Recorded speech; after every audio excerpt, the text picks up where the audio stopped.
आज हम लोग यहाँ पर देखेंगे कि आज हम लोग कौन-कौन से टॉपिक आज के करंट अफेयर्स में कवर करने वाले हैं। So let's have a look कि हम कौन-कौन से टॉपिक यहाँ पर आज करने वाले हैं। तो पहला जो हमारा टॉपिक है that is international financial services centres authority. So why this is in news? International financial services centre authority जो है, ये चर्चा में क्यों रहा है और क्या कारण है इसके चर्चा में आने के? दूसरा यहाँ पर है Maratha military landscapes of India inscribed in the UNESCO World Heritage List as India's 44th entry। यानी कि मराठों से संबंधित जो मिलिट्री लैंडस्केप रहा है उसे यूनेस्को के वर्ल्ड हेरिटेज लिस्ट में शामिल कर लिया गया है, जो कि वर्ल्ड हेरिटेज में लिस्ट में भारत की तरफ से क्या है ये, या भारत के जो साइट्स है उसमें ये 44th एंट्री है, ये आपको ध्यान रखना है। तीसरा है यहाँ पर India launches first electric truck incentive scheme. Bharat के द्वारा पहला इलेक्ट्रिक ट्रक इंसेंटिव स्कीम क्या किया गया है, यहाँ पर शुरू किया गया है। तो इससे रिलेटेड और भी महत्वपूर्ण बातें हम लोग देखेंगे कि और क्या क्या महत्वपूर्ण बातें हैं।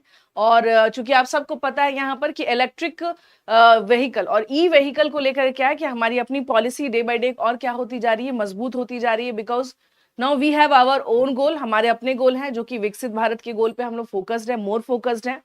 2047 तक जाते जाते हमें बहुत सारे ऐसे काम करने हैं जिसमें कि पोल्यूशन लेवल कम हो, सस्टेनेबल हो, है ना, लॉन्ग टर्म के लिए क्या हो सके, एक विजनरी अप्रोच के साथ हमें क्या करना है, आगे बढ़ना है।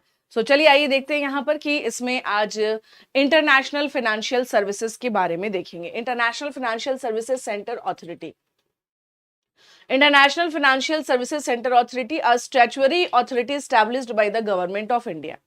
ठीक है, अब देखिए इसके बारे में थोड़ा सा सबसे पहले समझ लीजिएगा। अंतरराष्ट्रीय वित्तीय सेवाओं के संदर्भ में अगर हम लोग बात करें तो ये चर्चा में क्यों है ना, why this is in news, और ये न्यूज में आया तो दैट्स वाई एक बार क्या हो जाती है कि और नजर चली जाती है कि भाई ये क्यों चर्चा में आया, why this is in news. तो आइए देखते हैं इंटरनेशनल फाइनेंशियल जो है हम लोग यहाँ पर देखेंगे सर्विसेज सेंटर्स अथॉरिटी के बारे में। The largest privately owned bank in Taiwan, CTBC, is the latest to apply to the International Financial Services Center Authority for setting up a IFC bank unit in GIFT City। GIFT City आप सबको पता है किसको बोलते हैं, गुजरात में बोलते हैं हम लोग यहाँ पर।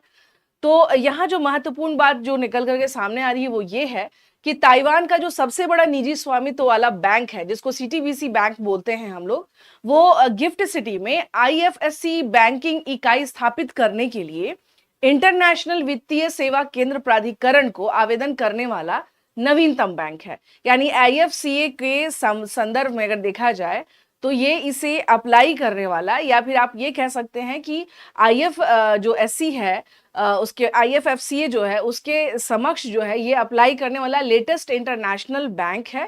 ठीक है ना, जो कि क्या है यहाँ पे इसके सामने वो क्या कर रहा है, यहाँ पर अप्लाई कर रहा है। गिफ्ट सिटी का मतलब ये हो गया, यहाँ पर गुजरात के बारे में बात कर रहे हैं। तो आइए थोड़ा सा देखते हैं कि क्या है ये IFCA, international financial services central authority के बारे में हम लोग बात करें। So basically what is this, ये है क्या और इसका महत्व भारत के परिप्रेक्ष्य में क्यों पड़ जाता है। अंतरराष्ट्रीय फाइनेंशियल सर्विसेज सेंटर, ठीक है ना, गिफ्ट सिटी, इट मींस यहाँ पर बात हो रही है गुजरात की, ये आपको ध्यान रखना है। यहाँ देखेंगे बेसिकली क्या है, यहाँ पर आईएफएससीए के बारे में अगर बात किया जाए तो so it is a statutory authority established under the international financial services centre authority act 2019। ठीक है ना, यानी ये जो है अंतरराष्ट्रीय वित्तीय सेवा केंद्र प्राधिकरण अधिनियम 2019 के तहत स्थापित एक वैधानिक प्राधिकरण है। क्या है ये, एक वैधानिक ये क्या है आपको अथॉरिटी है। और ये कब स्टैब्लिश्ड हुआ है बच्चों, तो ये 2019 में क्या हुआ है, स्टैब्लिश्ड हुआ है। कौन से एक्ट के थ्रू स्टैब्लिश्ड हुआ है ये भी ध्यान रखिएगा। तो international financial services centre act 2019, जिसको हम लोग आईएफएससीए एक्ट कहते हैं, ये उसके थ्रू क्या हुआ है, स्टैब्लिश्ड हुआ है। और ये भी ध्यान रखना है यहाँ पर कि ये बेसिकली क्या है, एक वैधानिक प्राधिकरण है। So basically it's a statutory authority. और अगर बात करें कि द आईएफएससीए है ना, ये इसके बारे में अगर देखा जाए, is a unified authority for the development and regulation of financial products, financial services and financial institution in the international financial services centers in India। यानी आईएफएससीए के बारे में अगर देखा जाए तो ये भारत में अंतरराष्ट्रीय वित्तीय सेवा केंद्र में वित्तीय उत्पादों, यानी कि जो भी फाइनेंशियल से संबंधित जो भी प्रोडक्ट्स हैं, वित्तीय सेवाओं और वित्तीय संस्थानों, जो भी फाइनेंशियल इंस्टीट्यूशंस हैं, उसके डेवलपमेंट और उसके रेगुलेशंस के लिए एक एकीकृत क्या है ये प्राधिकरण है, यानी यूनिफाइड क्या है यहाँ पर एक अथॉरिटी है जो आप देख सकते हैं। तो दैट्स वाई यहाँ पर आईएफसीए का क्या हो जाता है, यहाँ पर इंपॉर्टेंस बढ़ जाता है कि स्पेशली क्या है यहाँ पर आईएफसीए, चूंकि आपने पढ़ा भी है फाइनेंशियल्स के संदर्भ में, तो ये फाइनेंशियल्स के संदर्भ में वित्तीय जो भी हम लोग देखेंगे यहाँ पर फाइनेंशियल सर्विसेज हो गया, फाइनेंशियल प्रोडक्ट्स हो गया, फाइनेंशियल इंस्टीट्यूशंस हो गया, उन सब के लिए क्या है ये एक यूनिफाइड अथॉरिटी है, एकीकृत क्या है ये यहाँ पर जो है प्राधिकरण है, जिसके कारण ये क्या है चर्चा में है।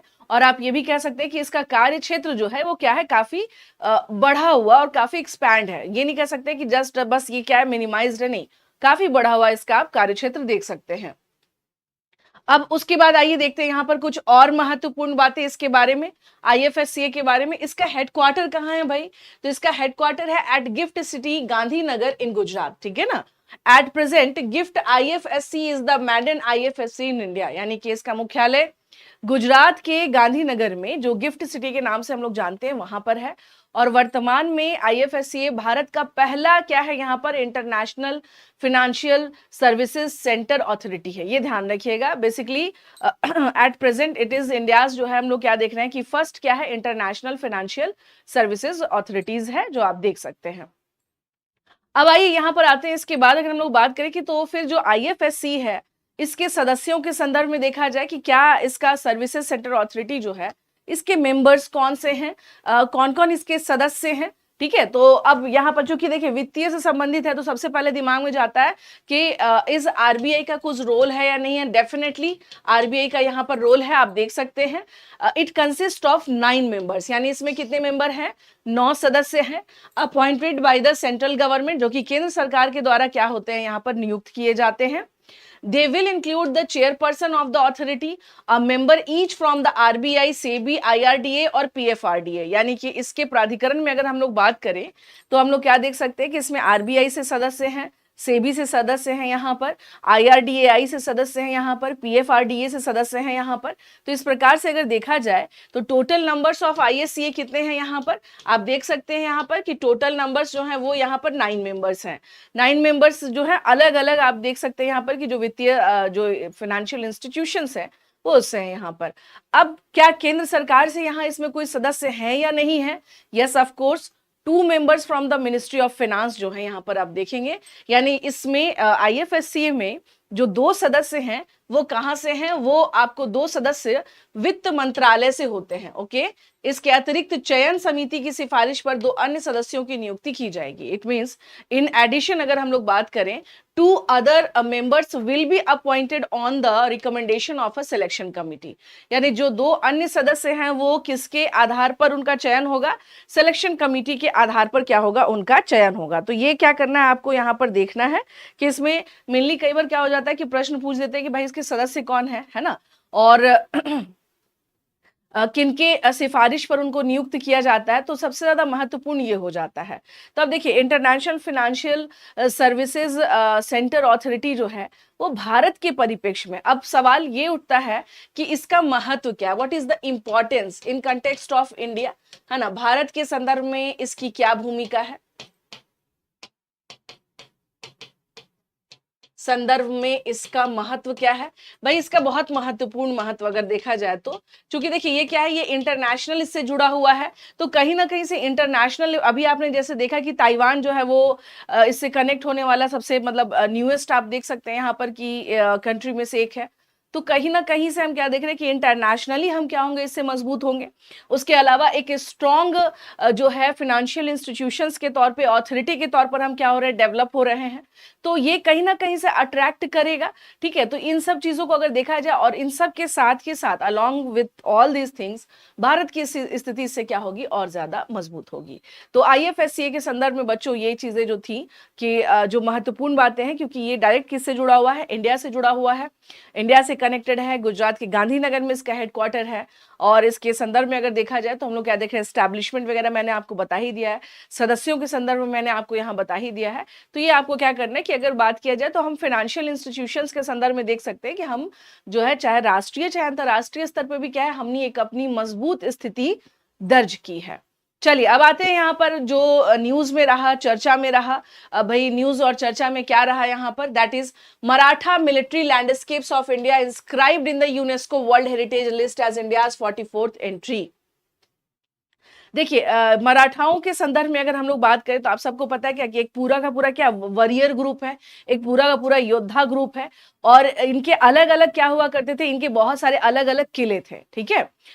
अब यूनेस्को के वर्ल्ड हेरिटेज लिस्ट में जो है बहुत पहले से ही यानी 2024 से ही ये प्रोसेस शुरू हो चुका था कि इसमें जिसके संदर्भ में जो अभी एंट्री हुई है उसके बारे में हम लोग यहाँ पर बात कर रहे हैं। तो आइए इसमें देखते हैं यहाँ पर कि क्या महत्वपूर्ण न्यूज है। In a remarkable decision to take at the 47th session of the world heritage committee India's official nomination for 2024-25 cycle, Maratha military landscapes of India got inscribed on the UNESCO World Heritage List, becoming India's 44th property to receive this recognition. यानी अगर हम लोग बात करें तो विश्व धरोहर समिति के 47वें सत्र में लिए गए एक उल्लेखनीय निर्णय में 2024 और 25 के चक्र के लिए भारत के आधिकारिक नामांकन, जिसमें कि भारत के मराठा सैन्य परिदृश्य को यूनेस्को की विश्व धरोहर सूची में अंकित किया गया है, जो यह मान्यता प्राप्त करने वाली भारत की 44वीं क्या बन चुकी है, संपत्ति बन चुकी है। यानी ऑलरेडी इंडिया में आप देख सकते हैं यहाँ पे कि हमारे जो एंटाइटल्ड अगर कहा जाए, जो हमारे लिस्ट में जो हमारे जो एरियाज हैं, जो क्षेत्र जो कि उसमें नामांकित हो चुके हैं, उसमें ये 44वां क्या है यहाँ पर क्षेत्र है, या 44वां या क्या है यहाँ पर कि जो है एंट्री है, जिसमें आप देख सकते हैं, जिसमें मेनली भारत के मराठा सैन्य परिदृश्य को यूनेस्को की विश्व धरोहर सूची में अंकित किया गया है, और ये भारत का मान्यता प्राप्त करने वाला 44th क्या है यहाँ पर साइट है। अब आते हैं यहाँ पर कि इसके बारे में कुछ और महत्वपूर्ण बातें हम लोग यहाँ पर देखेंगे।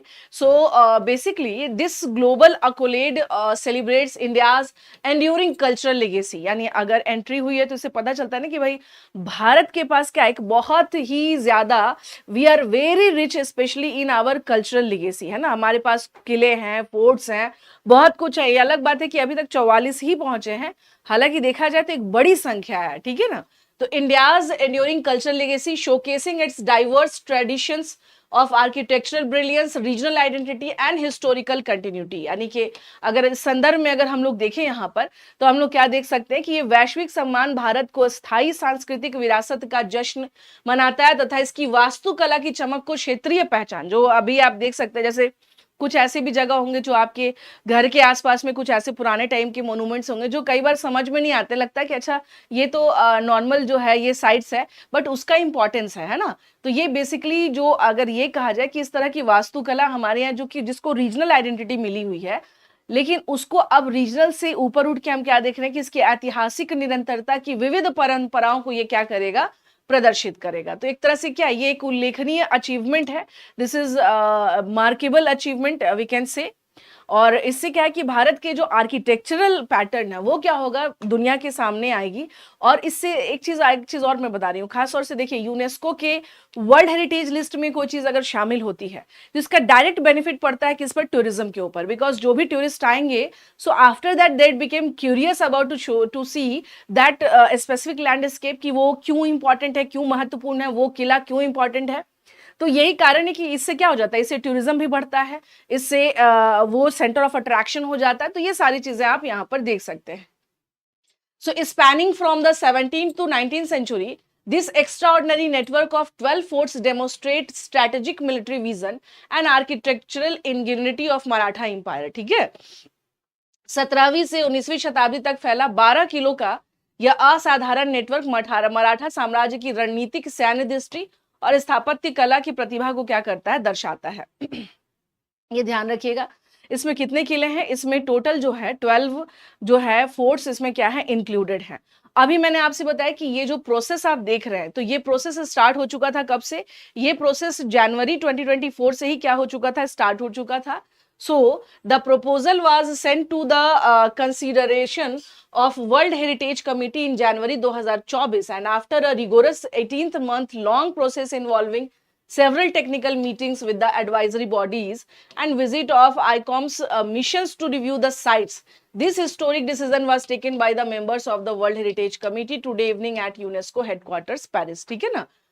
यानी इस प्रस्ताव को जनवरी 2024 में विश्व धरोहर समिति के विचारार्थ भेजा गया था और सलाहकार निकायों के साथ कई तकनीकी बैठकों और स्थलों की समीक्षा के लिए इसे ICOM मिशन के दौरे के तहत हम लोग क्या देख रहे हैं 18 महीने की कठोर प्रक्रिया के बाद यह ऐतिहासिक निर्णय विश्व धरोहर समिति के सदस्यों द्वारा यूनेस्को मुख्यालय पेरिस में लिया गया। मीन्स अगर ये कहा जाए, कहते हैं ना कि एक दिन में जो है ये प्रोसेस नहीं हुआ है, अच्छा खासा टाइम लगा है। आप देख रहे हैं जनवरी 2024 से ये प्रक्रिया चल रही थी ऑलमोस्ट, जो है वी कैन से कि हम लोग क्या देख सकते हैं यहाँ पर कि एक अच्छा खासा टाइम जो है यहाँ पर क्या हुआ है लिया गया है इसके संदर्भ में। और 18 महीनों की मेहनत है कि कंटिन्यूअस यहाँ पर हम क्या देख रहे हैं, इस पे काम चल रहा था और फाइनली जो है now the grand entry of Maratha landscape finally यहाँ पर यूनेस्को के लिस्ट में हो ही गया। अब देखते हैं यहाँ पर spread across the state of Maharashtra, Tamil Nadu, the selected sites include Salehar, Shivneri, Lohgarh, Khanderi, Raigad, Rajgarh, Pratapgarh, Suvarnadurg, Panhalwa, Vijayadurg, Sindhudurg in Maharashtra, along with Jinji Fort in Tamil Nadu also. यानी इस landscape में अगर हम लोग बात करें तो महाराष्ट्र और तमिलनाडु राज्यों में फैले चयनित स्थलों में महाराष्ट्र में जैसे कि सलहेर हो गया, शिवनेरी हो गया, लोहगढ़ हो गया, खंडेरी हो गया, रायगढ़ हो गया, राजगढ़ हो गया, प्रतापगढ़ हो गया, सुवर्णदुर्ग, पन्हाला, उसके अलावा विजयदुर्ग, सिंधुदुर्ग, इन सब के साथ साथ तमिलनाडु का गीगी किला भी क्या है यहाँ पर शामिल है। तो आप देख सकते हैं यहाँ पर कि जो लैंडस्केप में अगर हम बात करें तो इसमें आप देख सकते हैं यहाँ पर कि इसमें जो है जो साइट्स हैं यहाँ पर, तो चयनित जो साइट्स हैं वो सब क्या है इसमें इंक्लूडेड है जो कि इसके पार्ट थे, है ना। अब आते हैं, देखिए समिति की बैठक के संदर्भ में अगर हम लोग बात करें तो during the committee meeting 18 of the 20 states parties supported India's proposal to get important site inscribed in the list. यानी इस समिति की बैठक के दौरान 20 में से 18 सदस्य देशों ने इस महत्वपूर्ण स्थल को सूची में शामिल कराने के लिए भारत के प्रस्ताव का क्या किया, समर्थन किया है। प्रस्ताव पर 59 मतलब काफी देर तक चर्चा चलने के बाद 18 सदस्य देशों की सकारात्मक सिफारिशों के बाद सभी सदस्य देश यूनेस्को, विश्व धरोहर केंद्र और यूनेस्को के सलाहकार निकायों के इस महत्वपूर्ण अवसर के लिए भारत के प्रतिनिधि मंडल को इन्होंने क्या की, बधाई दी। इट मींस कि the discussion on the proposal went on 59 minutes and after the positive recommendation bye 18 states parties, all the member states UNESCO world heritage centres and advisory bodies of the UNESCO congratulated the delegation of India for this momentous opportunity, है ना। ये काफी लंबे समय से ये process चल रहा था। अब देखिए यहाँ पर इसमें आते हैं हम लोग यहाँ पर कि इसके पर्पस पे हम लोग थोड़ा सा बात कर ले यहाँ पे कि क्या है, व्हाट इज द पर्पस के संदर्भ में देखेंगे हम लोग। सो इन धरोहर स्थलों को यूनेस्को की सूची में शामिल करने का जो उद्देश्य है वो 196 देशों में एकीकृत प्राकृतिक और मिश्रित संपत्तियों में पाए जाने वाले उत्कृष्ट सार्वभौमिक मूल्यों पर आधारित साझा विरासत को संरक्षित और बढ़ावा देना। भारत अपनी ओर से 2021 और 25 तक विश्व धरोहर समिति का सदस्य बना है। तो यहाँ पर देखेंगे the purpose of including these heritage UNESCO sites, इसके फायदा क्या होंगे, to promote shared heritage based on OU basis outstanding universal values को हम ज्यादा से ज्यादा बढ़ाना चाहते हैं। कल्चरल और नेचुरल जो भी हमारे पास प्रॉपर्टीज है उसमें हम लोग क्या करना चाहते हैं यहाँ पर कि हम हमारे पास जो बेहतर है उसे क्या दुनिया उसे देखे और समझे, हमारे कल्चरल जो रिचनेस है उसको। तो इस प्रकार से अगर हम लोग देखेंगे तो दिस इज वेरी इंपॉर्टेंट यहाँ पर अगर देखा जाए। अच्छा, इंडिया रैंक 6th ग्लोबली। एक चीज ध्यान रखिएगा कि जब हम when we are talking about the world heritage list, so India rank 6th globally and second in Asia Pacific region for the most number of world heritage sites. 196 nations have ratified the World Heritage Convention in 1972, है ना। जैसे कि इसके बारे में अगर देखा जाए तो भारत जो है विश्व धरोहर स्थलों की संख्या में 6ठे स्तर पर है, यानी 6ठे पायदान पर। यानी इससे पहले 6 देश 5 देश और हैं जिनके क्या है कल्चरल हेरिटेज साइट्स अच्छे खासे हैं। 196 देशों ने विश्व धरोहर सम्मेलन 1972 में इसका अनुसमर्थन किया था। भारत के 62 विश्व धरोहर की अंतिम सूची में भी है और भविष्य में किसी भी स्थल को इसमें क्या है यहाँ पर लेने के लगभग लास्ट स्टेज में पहुंच सकते हैं। तो इस प्रकार से अगर देखा जाए तो ये जो एंट्री के संदर्भ में अगर देखा जाए तो हम लोग क्या देख सकते हैं कि भारत की एक महत्वपूर्ण उपस्थिति देखने को मिल रही है हम लोगों को यूनेस्को के वर्ल्ड हेरिटेज लिस्ट साइट्स में। चलिए अब आते हैं यहाँ पर हम लोग और ये एक बहुत बड़ी उपलब्धि है इस संदर्भ में। हमारी 44वीं एंट्री हो चुकी है और चूंकि हमारे पास वी हैव ऑलमोस्ट, अभी हमने अब कहा कि अभी और भी साइट्स हैं, तो चलिए लेट्स सी। आइए नेक्स्ट देखते हैं यहाँ पे, India launches first electric truck incentive scheme. भाई हमारे यहाँ ई व्हीकल पॉलिसीज चल रही है, इलेक्ट्रिक व्हीकल्स को लेके अलग अलग क्या है यहाँ पर आप देखेंगे अलग अलग जो है प्रोग्राम्स हैं। तो on July 12 2025 the Indian government launched its first electric truck incentive scheme under the PM E drive initiative offering up to 9.6 lakh subsidy per vehicle. यानी 12 जुलाई 2025 को भारत सरकार ने पीएम ई ड्राइव पहल के तहत अपनी पहली ई ट्रक प्रोत्साहन योजना, जिसमें कि प्रति वाहन 9.6 लाख रुपीस की सब्सिडी क्या है पेशकश की गई है। ठीक है, अब आते हैं इसके की फीचर्स के बारे में कि ये जो योजना, यानी जब हम बात कर रहे हैं कि यहाँ पर ई ट्रक के संदर्भ में जो स्कीम आई है, so the scheme provides financial incentives for electric trucks under the N2 and N3 categories, which includes trucks and gross vehicle weight from 3.5 to 55 tons। यानी इस योजना के तहत N2 और N3 जो कैटेगरीज के जो इलेक्ट्रिक ट्रक होंगे उनको क्या मिलेगा, इनको फाइनेंशियल जो है प्रोत्साहन दिया जाएगा, जिसमें कि 3.5 से 55 टन तक के जो है सफल मतलब जो वाहन है वो ट्रक इसमें क्या होंगे, शामिल होंगे। मैक्सिमम सब्सिडी आपको ध्यान रखना है 9.6 लाख पर ट्रक है, यानी कि प्रति ट्रक जो है 9.6 लाख का यहाँ पर क्या मिलेगा, आपको सब्सिडी दिया जाएगा और अग्रिम छूट के रूप में भी दी जाती है। निर्माताओं को बेसिकली जो कहते हैं फर्स्ट कम फर्स्ट प्रेफरेंस, तो पहले आओ और पाओ के आधार पर पीएम ई ड्राइव पोर्टल के माध्यम से जो है इसको क्या किया जाएगा, इसकी आपूर्ति की जाएगी। अब ये क्यों भारत के लिए महत्वपूर्ण है, मैंने अभी आपसे बताया कि now we are much more focused on our the goal of 2047 Viksit Bharat. तो उसके संदर्भ में भी अगर देखा जाए कि why this matters for India, although diesel trucks make up only 3% of vehicles, they are responsible for 42% of transport related greenhouse gas emissions also. ठीक है, this move is crucial for improving air quality, cutting carbon emissions and meeting India's environmental goals. यानी कि देखा जाए तो भारत में diesel ट्रकों की संख्या जो है वाहनों की मात्र केवल 3% है, लेकिन ये ग्रीन हाउस गैस उत्सर्जन में 42% तक के लिए क्या है, अकेले उत्तरदायित्व है इनका, या उसके लिए जिम्मेदार है।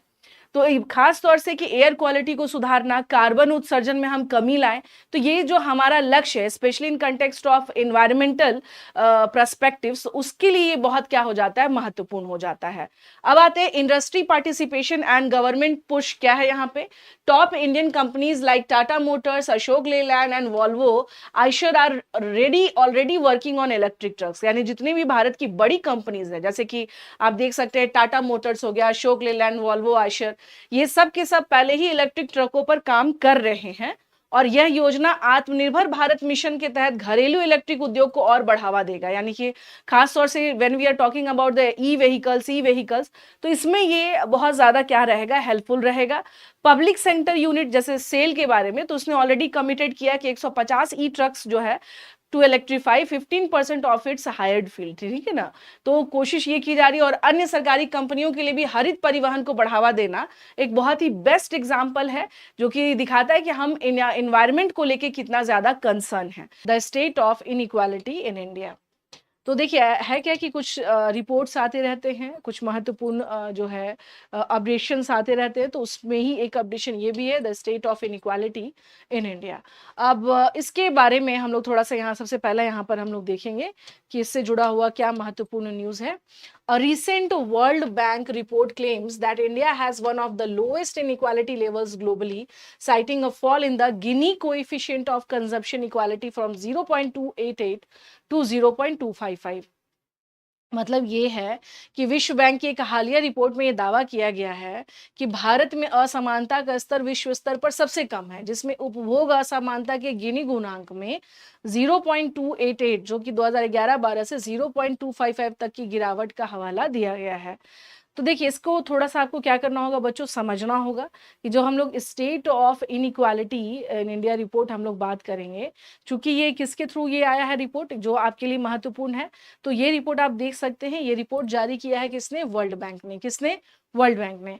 तो वर्ल्ड बैंक की जो हालिया रिपोर्ट आई है जिसमें ये दावा किया है कि भारत में असमानता का स्तर यानी कि इनइक्वालिटी का जो लेवल है वो पूरे वर्ल्ड में हम लोग क्या देख रहे हैं, स्तर विश्व स्तर पर सबसे कम है, जिसमें उपभोग असमानता की गिनी गुमान तक की गिरावट का हवाला दिया गया है।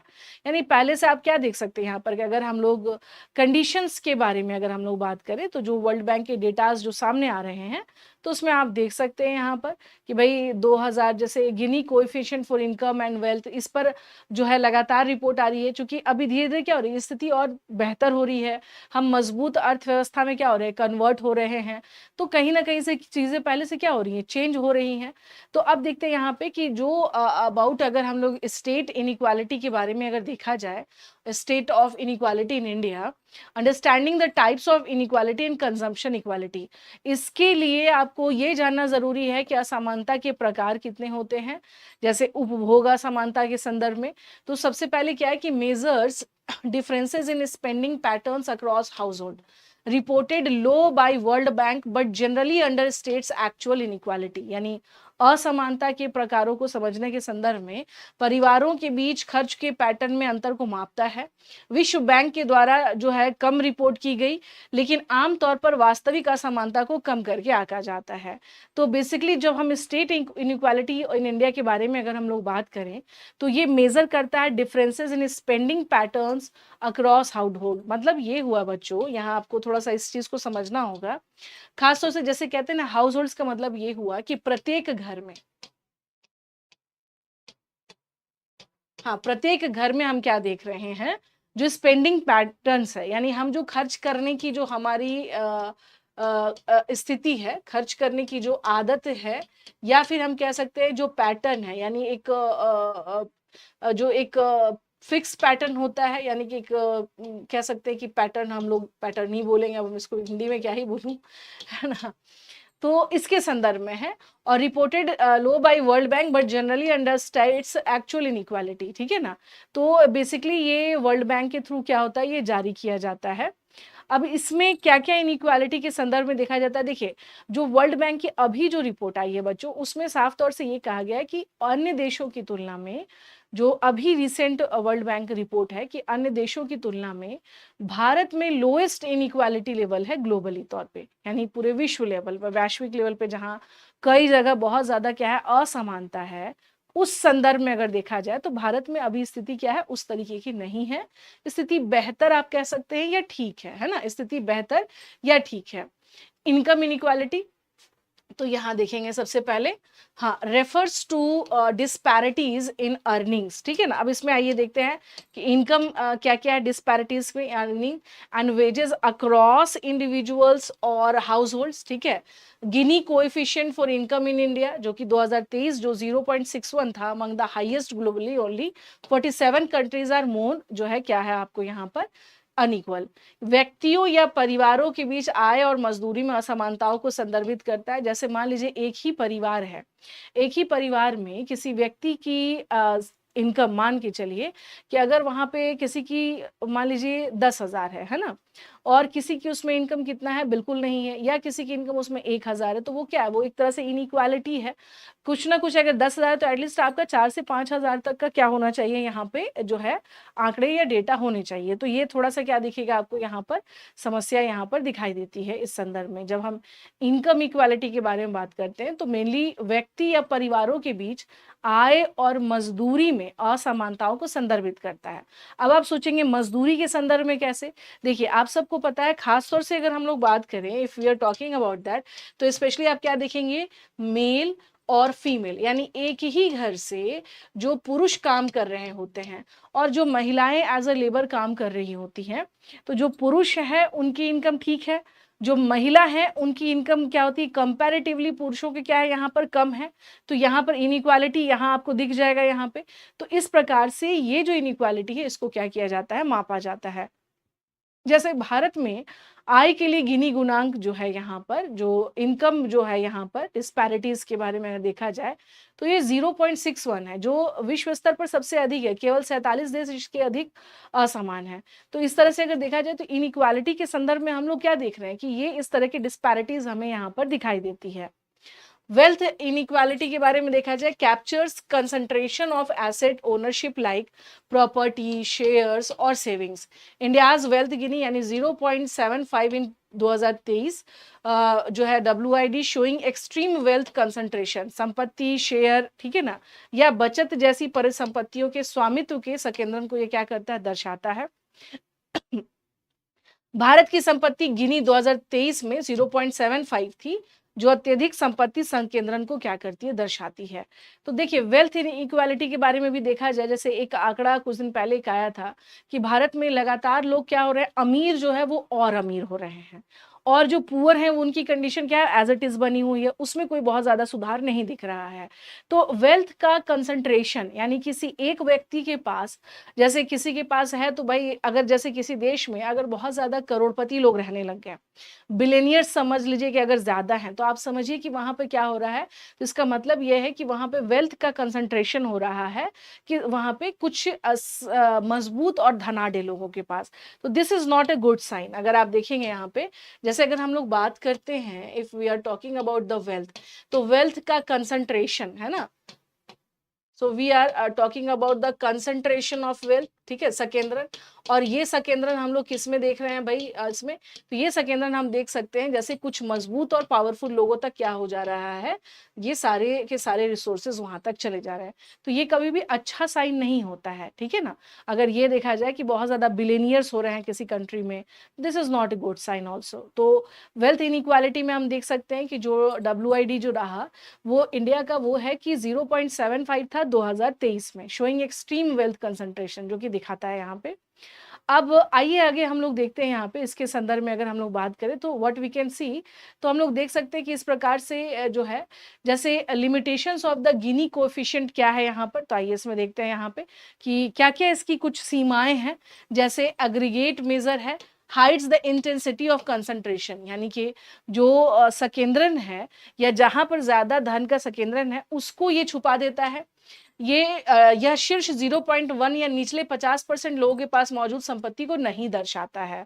इट मीन्स कि it does not show the wealth held by top 0.1 और bottom 50%, needs to be supplemented with top 1% wealth share, जो कि आप देख रहे हैं P90 से 10 रेशियो जो है ऑर्थेल इंडेक्स, ठीक है ना। तो कहीं ना कहीं से इसके जो शीर्ष जो संपत्ति की हिस्सेदारी है उसको और थोड़ा ठीक करने की आवश्यकता है, और सभी का इसमें क्या हो, यहाँ पर जो है विजिबल होना चाहिए, यहाँ पर कि भाई जो जितने पे हैं वो चीजें रिफ्लेक्ट होनी चाहिए। सिर्फ कुछ लोगों के पास जहां वेल्थ है वो चीजें दिख रही हैं, वो भी सही नहीं है, तरीके से देखना चाहिए। implications of high inequality for India, reduced economic mobility limits upward movement for bottom 50% of population, यानी कि आर्थिक गतिशीलता में कमी जनसंख्या के निचले 50% हिस्से के लिए ऊपर की ओर गति को ये सीमित करता है। लोअर अग्रीगेट डिमांड, कुल मांग में कमी, अमीरों की बचत अनुपातिक खर्च में परिवर्तन नहीं होती है। Social fragmentations fuel resentment, political polarization and unrest, है ना, असंतोष, राजनीतिक ध्रुवीकरण और अशांति को ये क्या करता है, यहाँ पर बढ़ावा देता है। तो देखिए इसके संदर्भ में अगर हम लोग बात करें यहाँ पर, तो ये जो इनइक्वालिटी है, यानी कंक्लूजन के संदर्भ में अगर देखा जाए तो बेसिकली ये एड्रेस करता है inequality is essential not just for social justice but for sustaining long-term economic growth also. India's structural disparities demand bold reforms in taxation, public provising and data transparency. Only inclusive development can ensure equitable prosperity in the decades ahead also. So basically ये असमानता को दूर करने के लिए न केवल सामाजिक न्याय के लिए बल्कि दीर्घकालिक और आर्थिक विकास को बनाए रखने के लिए भी जरूरी है कि भारत की संरचनात्मक जो असमानताएं हैं, जैसे कि कराधान, सार्वजनिक जो प्रावधान है, डेटा में पारदर्शिता होनी चाहिए, है ना, इन सब की जरूरत यहाँ जरूर है। तो यहाँ समझिएगा कि जो हाई इनइक्वालिटी जो है इंडिया में, उसको कम करने के लिए now we have to implicated these things also, हमें कहीं ना कहीं से इसका क्या करना होगा, इम्प्लीकेशंस हमें करना होगा, ताकि यहाँ पर चीजें पहले से क्या हो, इसमें सुधार हो। अब आते हैं इसमें जो है कि इसके संदर्भ में अगर बात किया जाए तो इनइक्वालिटी के बारे में हम लोग बात कर रहे थे। So when we are talking about the inequality, तो उस डेटा में या उस लिस्ट में सबके जो डेटा है कोई हिडन अगर नहीं होगा तो वो ज्यादा क्या होगा, ट्रांसपेरेंट होगा, और फिर वहां पर हम कहीं ना कहीं से वो ज्यादा हम उसे एक्सेस कर पाने की स्थिति में रहेंगे। So now let's come to the next news. तो this is all about the जो वर्ल्ड बैंक की हालिया फिलहाल रिपोर्ट आई है। So now let's come to the another news. हमारे आज के अगले न्यूज पर हम लोग चलते हैं, और वो क्या है, 31 Atlas third ever interstellar object. ठीक है ना। अब ये क्या है, ये न्यूज में है, ये चर्चा में है, ठीक है, कि ये 31 जो है Atlas discovered by the Atlas telescope, ये है क्या। तो आइए देखते हैं, लेट्स हैव अ लुक कि ये क्या है यहाँ पर। तो सबसे पहले देखेंगे, the object 31 Atlas discovered by the Atlas telescope in Chile has been confirmed as the third ever interstellar object potentially older than our solar system. यानी चिली में जो एटलस दूरबीन है के द्वारा खोजी गई वस्तु जो है, जो कि हम लोग क्या देख रहे हैं कि 3i जो है यहाँ पर, यानी 31 नहीं, मतलब सॉरी 3i एटलस को तीसरी अंतर तारकीय वस्तु के रूप में पुष्टि की गई, जो संभवतः हमारे सौर मंडल से भी पुरानी है। तो ये ध्यान रखिएगा कि ये क्या है, 3i एटलस जो है, ये 3i एटलस क्या है यहाँ पर, ये खोज किया गया रिसेंटली, कहाँ पर, चिली में। और ये कहा जा रहा है कि ये हमारे जो सोलर सिस्टम है, ये उससे भी क्या है, काफी ज्यादा पुराना है। ठीक है ना। तो जो 3i एटलस जो हम देख रहे हैं, थर्ड एवर इंटरस्टेलर ऑब्जेक्ट के बारे में, यहाँ पर आप देख सकते हैं यहाँ पे।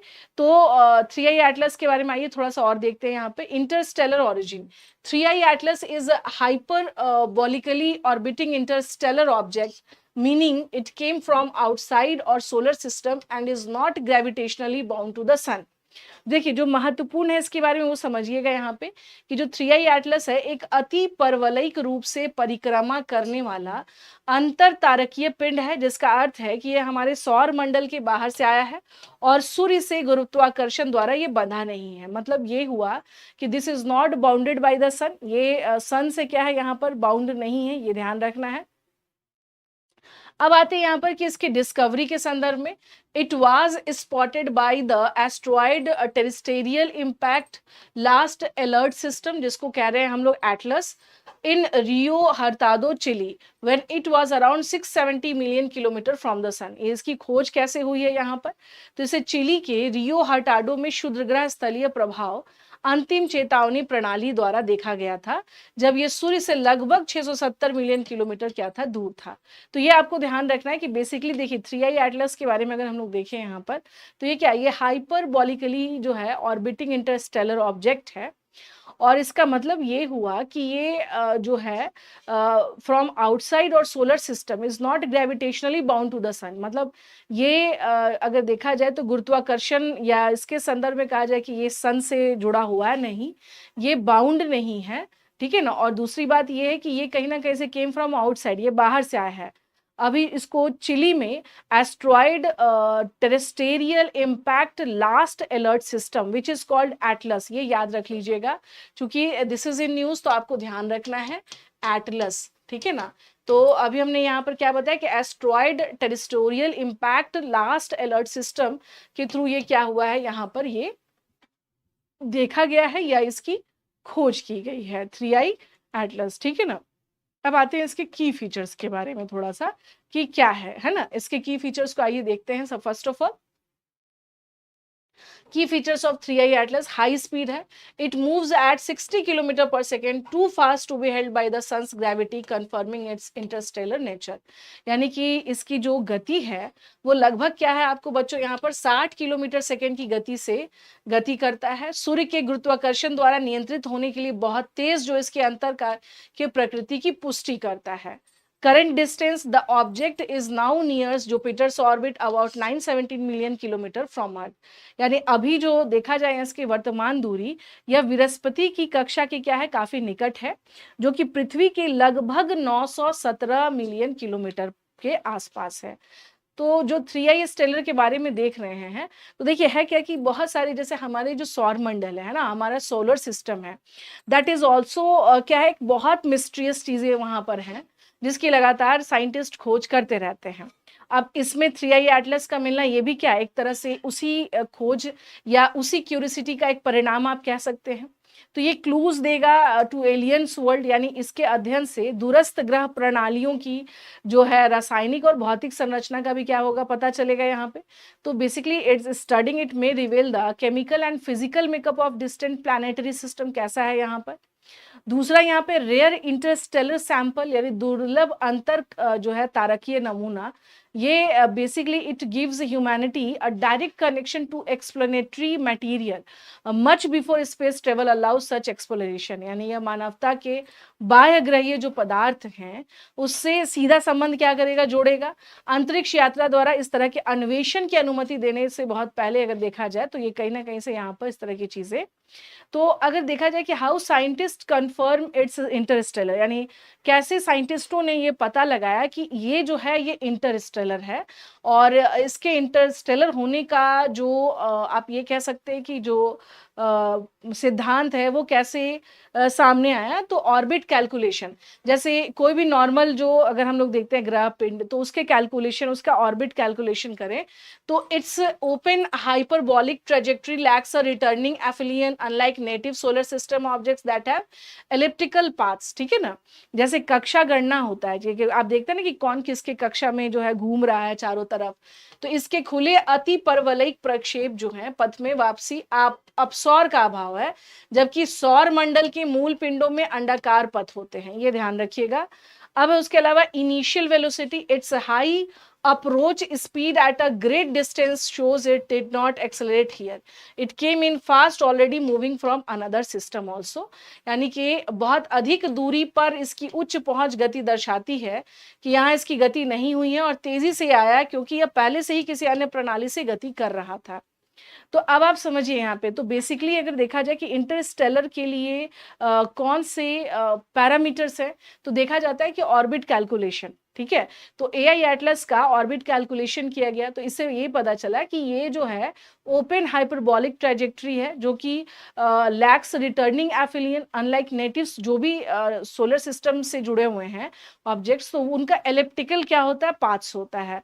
इनिशियल वेलोसिटी, जैसे इसका high approach speed at a great distance, ये शो कर रहा है कि एक्सेलरेट ये नहीं कर रहा है यहाँ पर।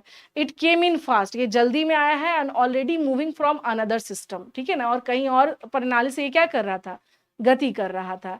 तो ये आप देख सकते हैं यहाँ पर कि ये इसके संदर्भ में था, इंटरस्टेलर के संदर्भ में, क्योंकि हमने क्या देखा कि 3i जो है इंटरस्टेलर जो है, now this is in news, 3i Atlas, इसको देख सकते हैं आप लोग यहाँ पे। और अभी हमने बताया कि ये किसके नजदीक है, तो ये मेनली आप देख सकते हैं कि ये किसके नजदीक है, ये जुपिटर के ज्यादा नजदीक है, और इसका सन से कितना क्या है दूरी है उसके बारे में भी हमने यहाँ पर बताया यहाँ पे, ठीक है ना।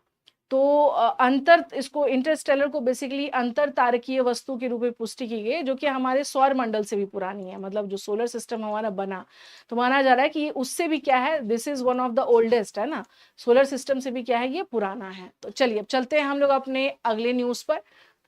हाँ, हमारा जो अगला न्यूज है वो है ICMR NIE silent salt consumption. क्या है ये साइलेंट सॉल्ट कंजम्पशन? बच्चों इसको थोड़ा ध्यान से देखिएगा, ये जो न्यूज आया है साइलेंट सॉल्ट कंजम्पशन के बारे में, तो आइए देखते हैं कि क्या न्यूज है ये। सबसे पहले, excessive salt consumption is fueling a silent epidemic in India, with people at increased risk of hypertension, stroke, heart disease, and kidney disorder, according to scientists from ICMR's National Institute of Epidemiology।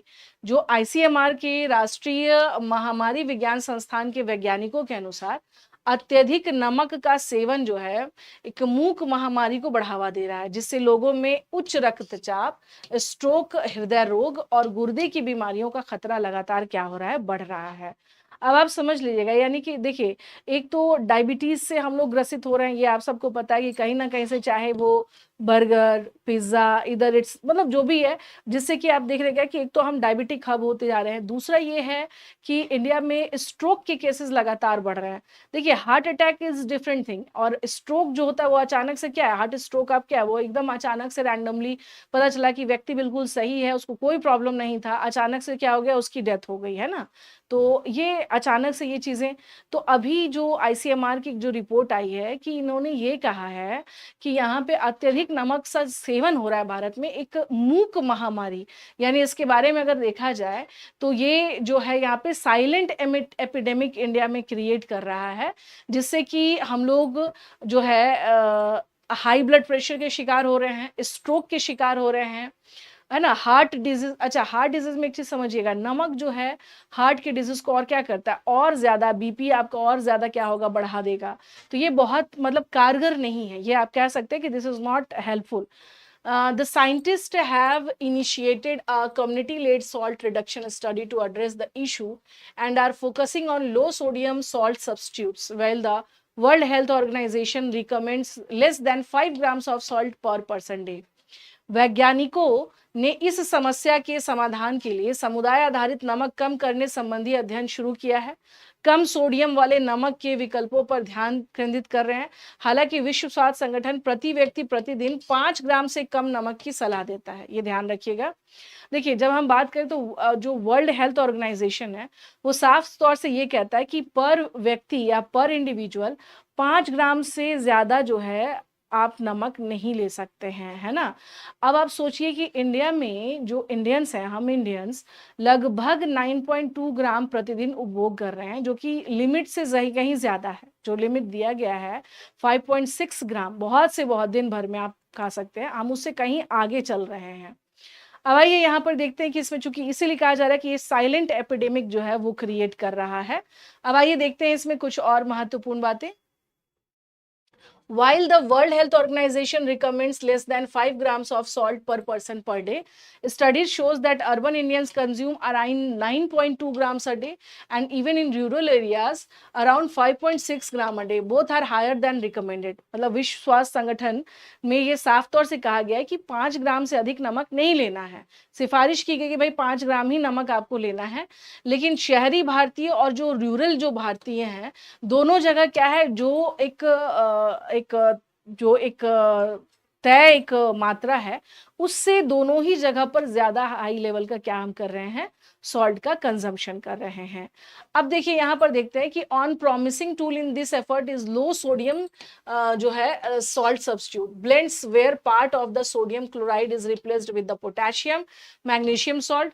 ठीक है ना। यहाँ पर आप देखेंगे यहाँ पे कि जो राष्ट्रीय महामारी विज्ञान संस्थान के वरिष्ठ वैज्ञानिक, उनके अनुसार डॉक्टर शरण मुरली, इन्होंने कहा है कि आशाजनक उपकरण कम सोडियम वाले नमक के विकल्प है। ऐसे मिश्रण जिसमें सोडियम क्लोराइड के एक हिस्से को पोटेशियम या मैग्नीशियम लवणों से बदल दिया जाता है। Lesser sodium consumption helps reduce blood pressure and improves overall heart health, making low sodium alternatives a meaningful switch, especially those with hypertension. देखिए सीधी सी बात है इसमें, यहाँ पर जो डॉक्टर मुरली इसके हेड हैं, उन्होंने यहाँ पर बताया है, साफ तौर से कहा कि एक उपाय ये हो सकता है कि हम कम सोडियम वाले जो सॉल्ट है उसका क्या करें, कंजम्पशन करें, है ना। और ये राष्ट्रीय महामारी विज्ञान संस्थान के वरिष्ठ वैज्ञानिक है, और इन्होंने साफ तौर से कहा है कि कोशिश हम लोगों को ये करना चाहिए कि कम सोडियम वाले नमक का सब्स्टिट्यूट हम लोग अपनाएं। ऐसे मिश्रण जिसमें सोडियम क्लोराइड के एक हिस्से को पोटेशियम या मैग्नीशियम लवणों से क्या किया जा सके, एक्सचेंज किया जा सके।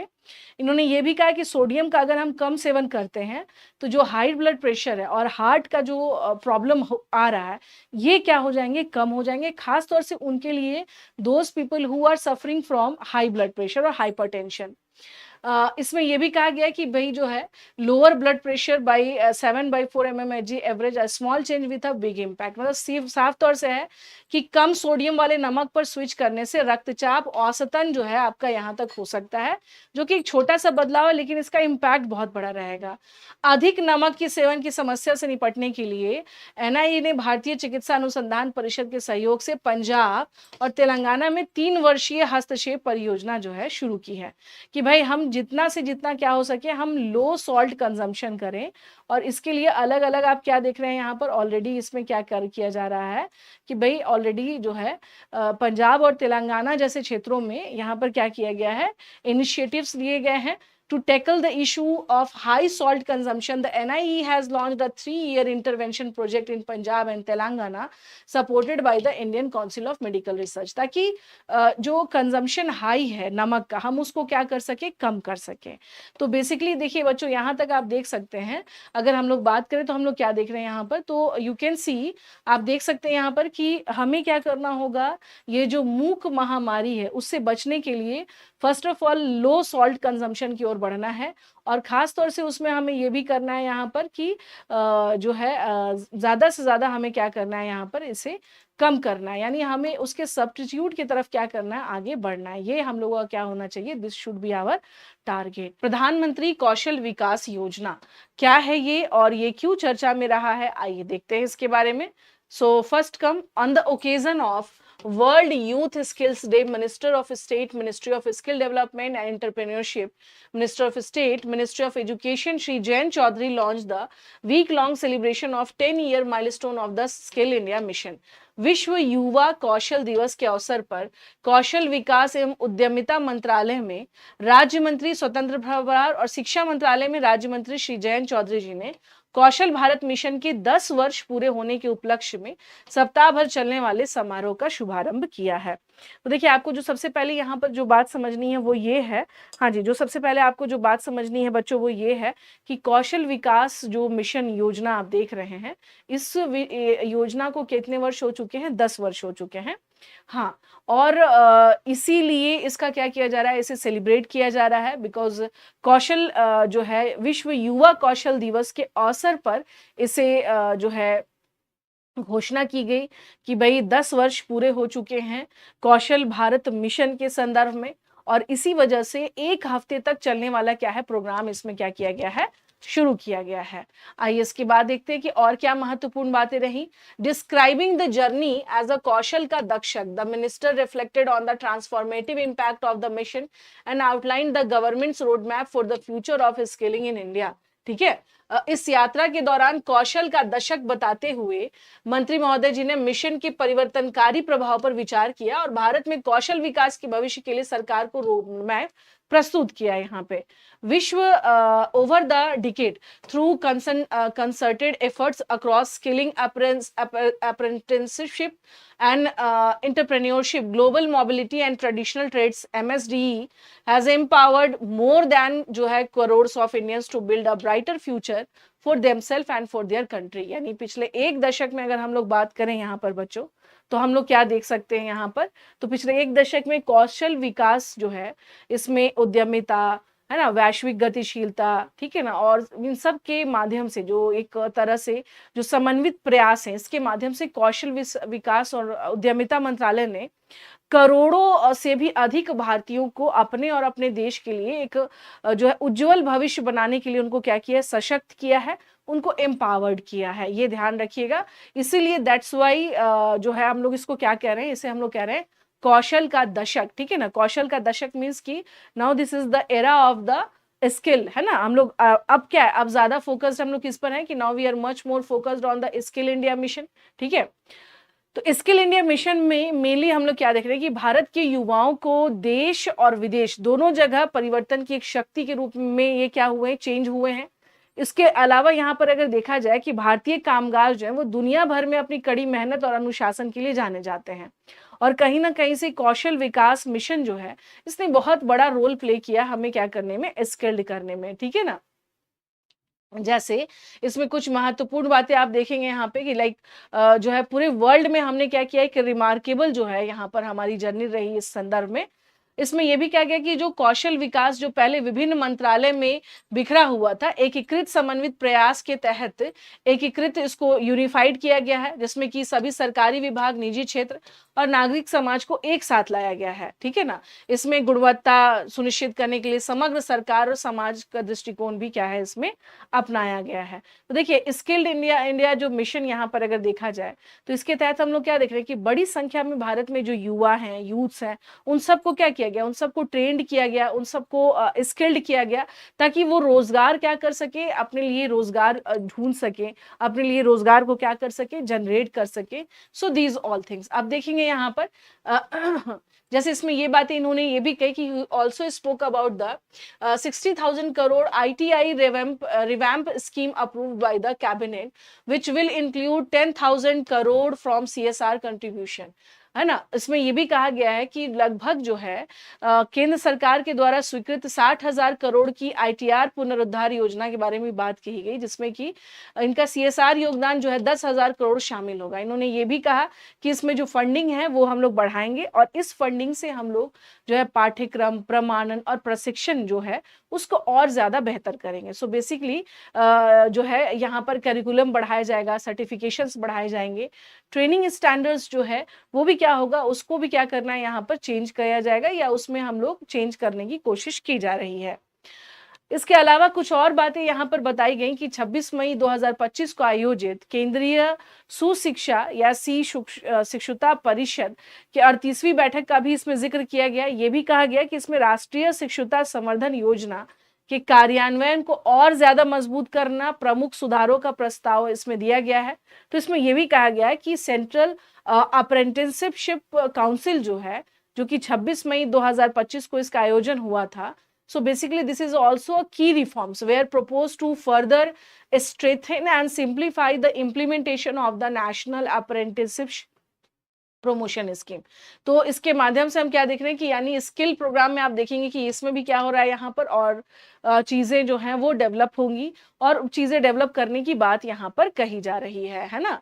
अब देखिए यहाँ पर अगर हम लोग बात करें यहाँ पे 1 सेकेंड, हाँ जी, तो इसमें देख सकते हैं कि इसमें यह भी कहा गया कि significant step includes the proposal to increase the stipend support by 36%, enhancing the attractiveness of apprenticeship for youths and incentivizing greater industry participation also। यानी एक महत्वपूर्ण कदम जो है वजीफा सहायता जो है यानी स्टाइपेंड जो है वो 36% की बात की गई है कि उसको हम लोग बढ़ाएंगे, जिससे युवाओं के लिए प्रशिक्षुताओं का आकर्षण बढ़ेगा और उद्योग जगत में इनकी भागीदारी को बढ़ावा मिलेगा। ठीक है ना।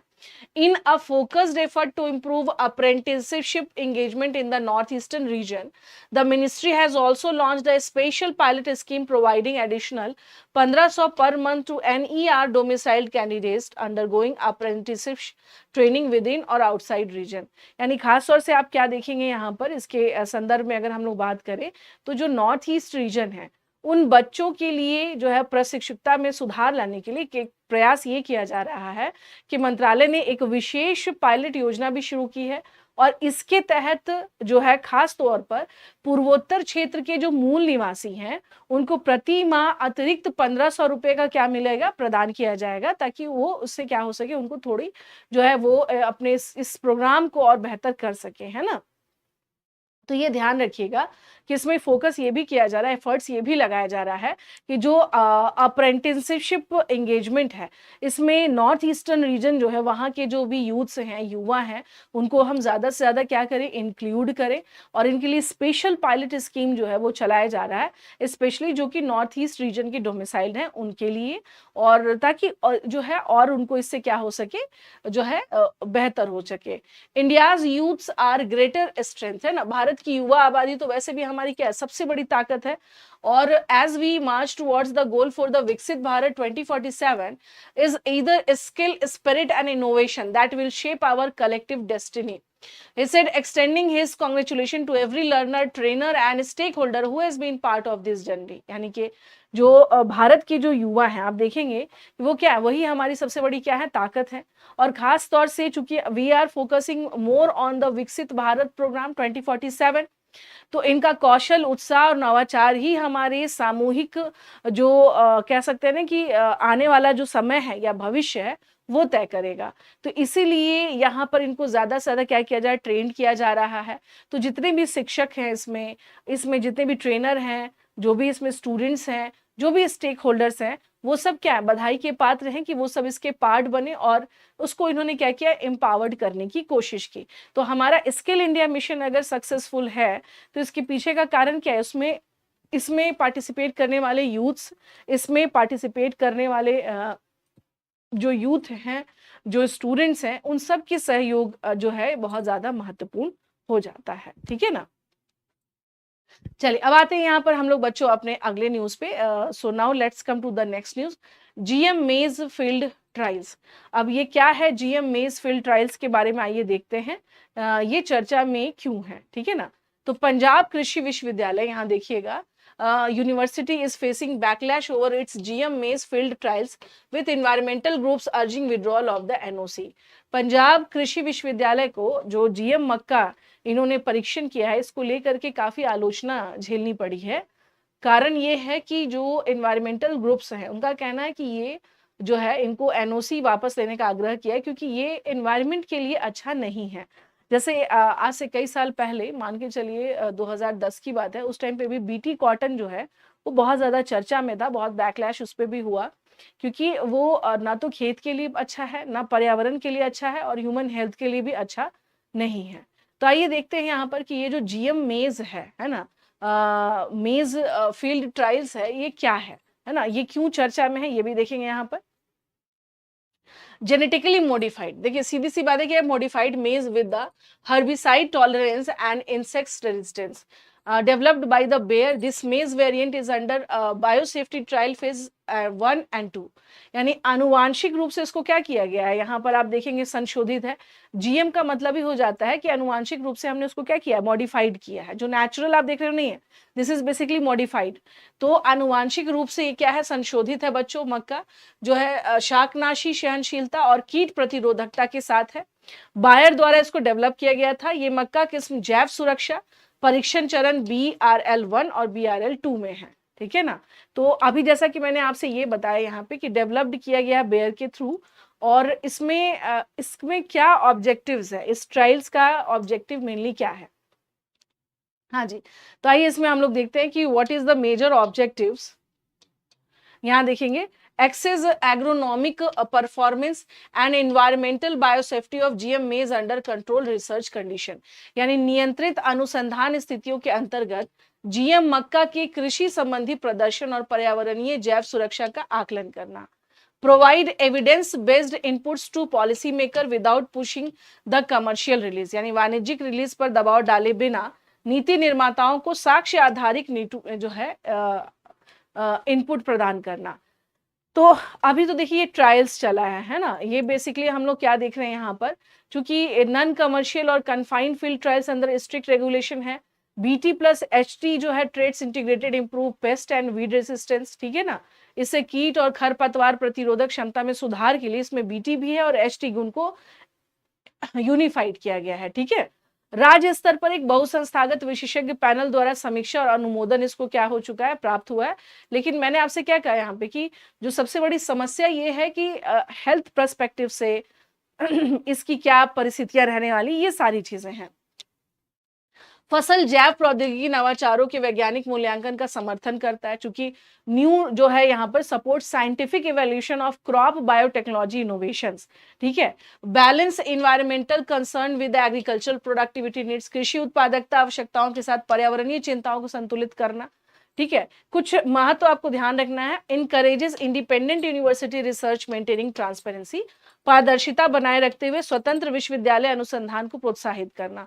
तो देखिए है क्या कि जो आप देख रहे हैं GM मेज फसल के बारे में अगर हम लोग बात करें तो GM मेज फसल जो है बच्चों ये इसलिए भी इंपॉर्टेंट हो जा रहा है क्योंकि ये अभी क्या है, दिस इज अंडर ट्रायल। जो मेन बात है कि इसका अभी ट्रायल चल रहा है और इसको लेकर के चूंकि है क्या कि ये ऑलरेडी आपने देखा कि ये BT और HT दोनों का क्या है, यूनिफाइड है। अब इसको लेकर के कुछ चिंताएं भी है। देखिए जहां पर शोध हो रहे होते हैं या नए नए इनोवेशन हो रहे होते हैं तो साइंटिस्ट तो ये कहते हैं कि भाई ये बहुत बेनिफिट रहेगा, इसका बहुत अच्छा रहेगा। लेकिन जो लोग भी ट्रेडिशनल तरीके से जो लोग खेती करते हैं उनका मानना है कि इस तरीके के जो मॉडिफिकेशन है वो ह्यूमन हेल्थ के लिए कई बार ठीक नहीं होते हैं। जैसे मान लीजिए कि हमने बीज में कुछ ऐसा किया या हमने उसको मॉडिफाइड करके हमने खूब सारा क्या किया कि हमने जो मान लीजिए प्रोडक्शन है वो बढ़ गया, ठीक है, लेकिन कहीं ना कहीं से वो what is the effect on the human health also, what is the effect on the environment also. तो ये कुछ कंसर्न है खासतौर से अगर देखा जाए। हालांकि GM मेज जो है जेनेटिक मॉडिफाइड मेज अभी अंडर ट्रायल्स है। अब लेट्स सी कि इसको लेकर के आने वाले समय में क्या क्या और चीजें सामने आती हैं, हाँ क्या क्या और बातें सामने आती हैं, क्योंकि अभी क्या है यहाँ पर, अभी इसको लेकर के अभी जैसा कि हमने बताया यहाँ पर कि इसमें क्या हो रखा है, अभी जो है चिंता का कारण भी है और इस पर अभी विवाद भी है, डिस्प्यूट भी है। और इसको किस लेवल पर कृषक भाइयों के द्वारा एडॉप्टेशन रहेगा, ये कहाँ तक सक्सेसफुल रहेगा, this all thing matter. Government of Sikkim, आइए ये चर्चा में रहे हैं यहाँ पे क्या है।